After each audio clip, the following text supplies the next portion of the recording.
Hi, everyone. This is Jean McDonald with Create Calm, and I'm here with Lisa Danahy, the founder and owner, director at the everything of Create Calm. And we're burned out. How are you feeling?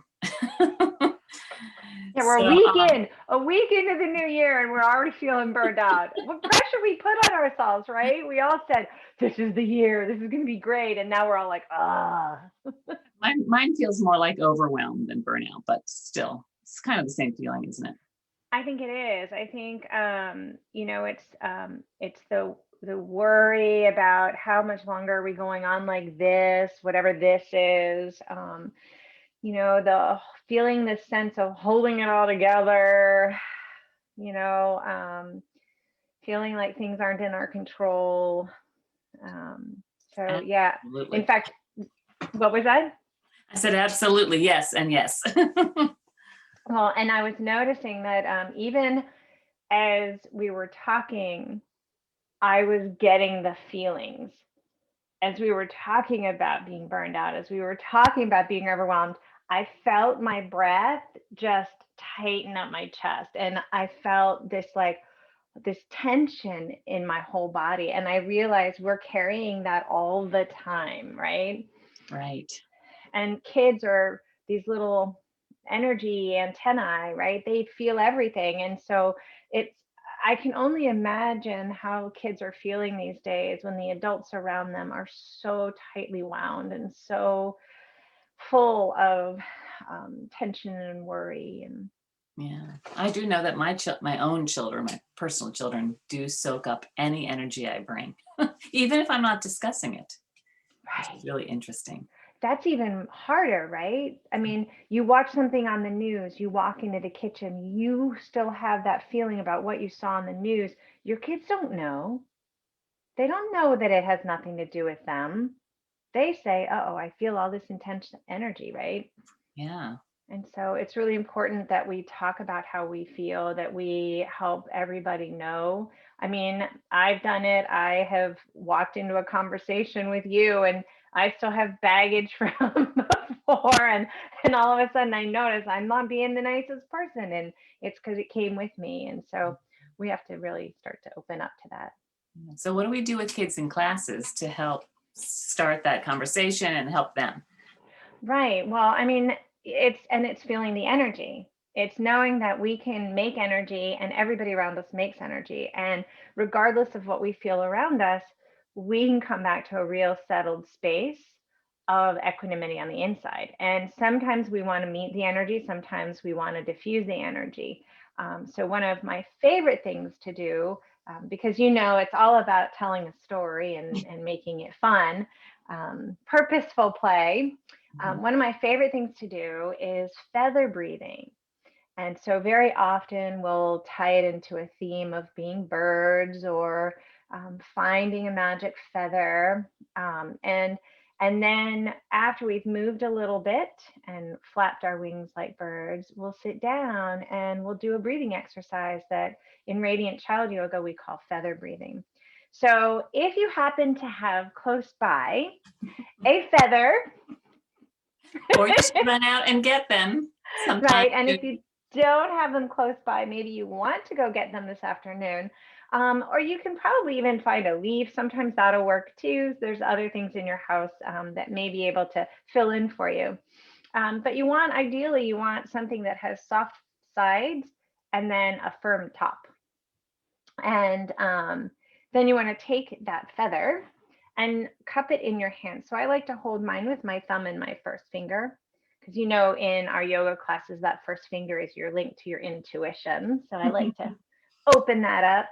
So I hold that and then I wrap my other hand around so that the other thumb and finger are holding it too. Oh, okay. It's not how I do it, but okay.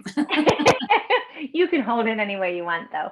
With the little kids, as long as they're holding it. By now, the feather is like floating all over and tickling each other. So, Yes, they love this. Parents, get some feathers today.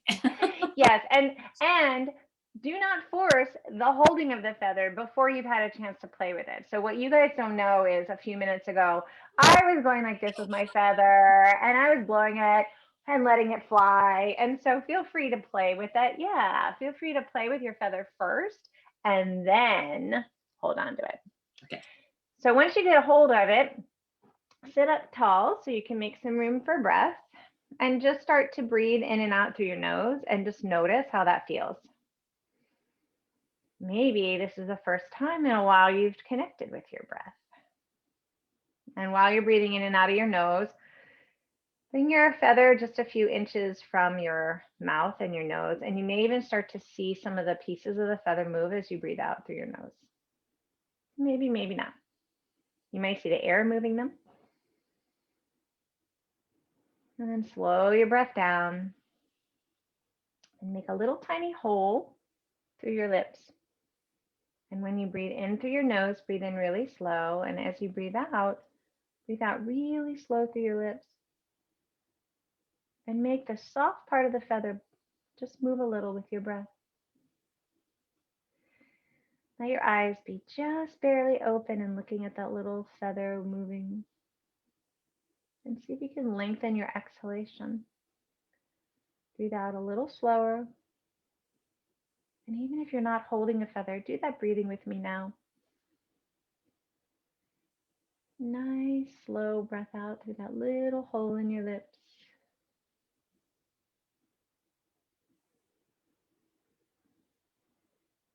Now close your mouth, and if you'd like, your eyes, and just take a moment and notice how you feel.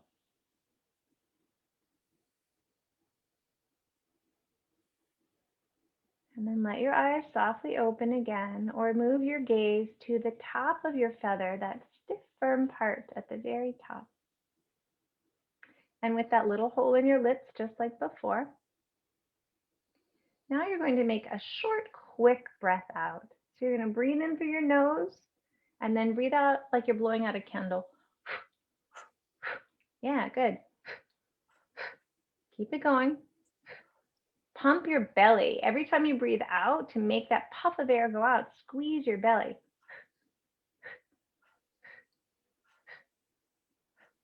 Do that a few more times. You can even do it faster if you want.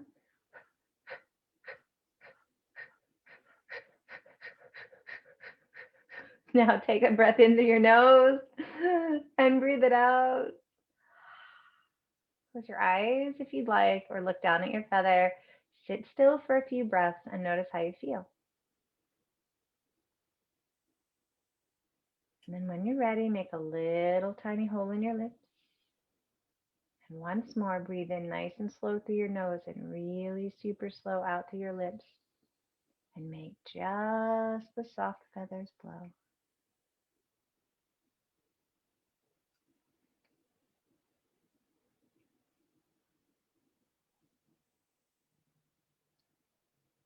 And as you do this, know that that long exhale tells your body to calm down and relax.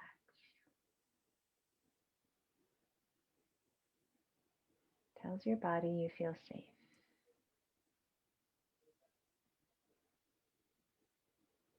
And when you're ready, just breathe normally. So how was that? It felt really good. But Yeah. I couldn't help my busy questioning brain because I kept noticing how many layers you added. And I was thinking about other teachers I've seen who are like, let's play with feathers, blow. And it goes, goes, goes, goes, goes. But you like, one more thing to think about, one more thing. And it extended the time I was doing it just because it was slightly different. And I think that's such a sneaky, amazing way to get kids to breathe longer and to calm down more, because once the feathers come out, they go crazy. They They love it. do. They do. And we always, we always let them keep the feather after because it becomes very treasured, and they can play with it more. And I like to not just do the slow breathing, but to do that quick breathing too, because that's our stress response, right? That short, fast breath is what we use when we have to be in action. And so there are times when our parents want us to get up and get out the door. There are times when we want to be able to pay attention to our schoolwork, and responsive and attentive. And that's where we need that quicker breath to build the energy to create a different kind of focus.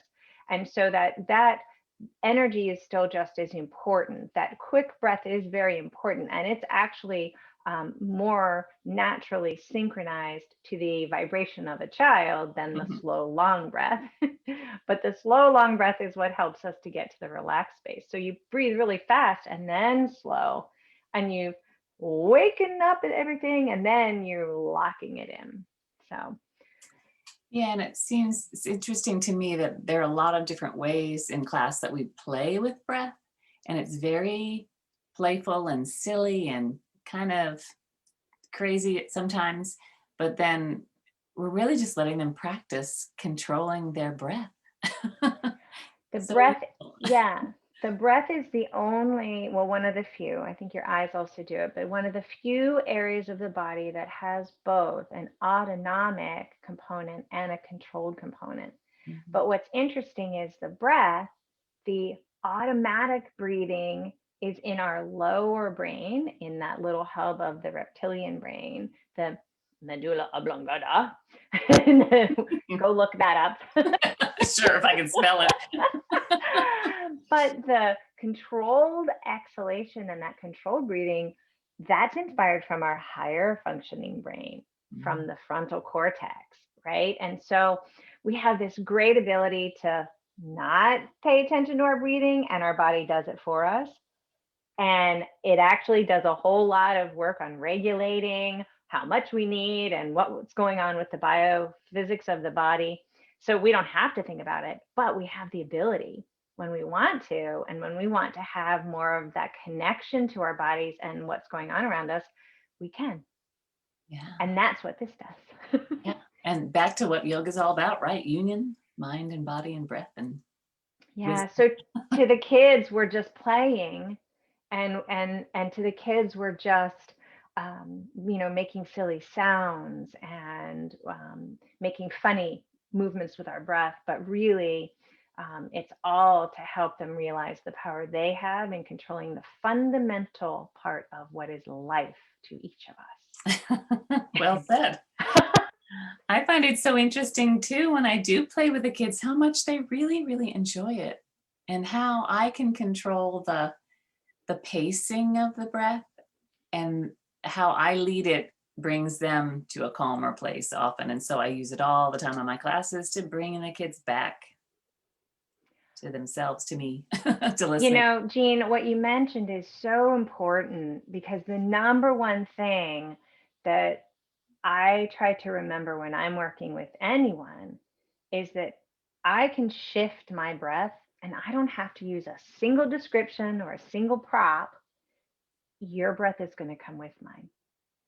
And Mm. so the power we have as adults in this world with all these little ones, if we would all just take that breath more often, the amount of peace, that ripple of peace we would create across the world would be profound. We'd be Absolutely. giving it to each other and to every child. Just That breathe sounds in. amazing. Let's do it. All right, let's do it. Ready? Breathe in and breathe out. I do think it's interesting too, because the kids can get caught up in our other stuff. But when you say we take balloon breath 1, 2, 5, 8 times, they do come back without any of that nagging, screaming, yelling. They'll just come back to it. Yeah, And because one it's their last thing I want to natural way. mention, because this is so important for me. We try to teach my children how to meditate when they were younger, maybe about 8 years ago. They're teens now. And still, when my son starts to get upset, I say, take a breath. And he can. So, like that practice that when they don't even remember, still is in them. So, I find it so useful to just say, take a breath, and he will.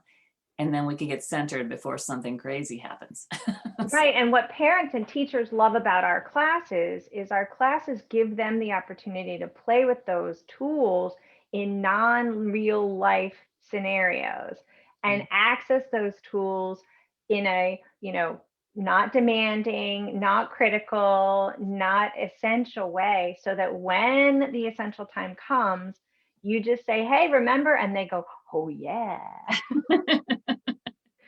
And that is so much an easier way to teach and parent. Absolutely. I wish I had known this a little bit when they were a little younger. Me So, too. Me too. well, thanks so much, Lisa. I think you and I could go on this topic for quite a while, but we're going to let them go for now and hope they'll tune back in next time. I Thank hope you. so. Take care.